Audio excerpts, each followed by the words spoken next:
व त्यांची सर्व टीम या ठिकाणी सरपंच श्री मंगेशजी साबळे साहेब यांना या ठिकाणी पाठिंबा देण्यासाठी आलेली आहे। त्यांचं आपल्या या कमिटी तर्फे युवा मंच तर्फे या ठिकाणी स्वागत आहे। त्यांना विनंती आहे की आपण बसून घ्यावं। जय किसान, जय किसान, हम तुम्हारे साथ हैं, हम तुम्हारे साथ हैं।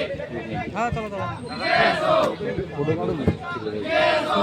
हमारा नेता कैसा हो, उनके सामने जैसा हो, हमारा नेता कैसा हो, उनके सामने जैसा हो।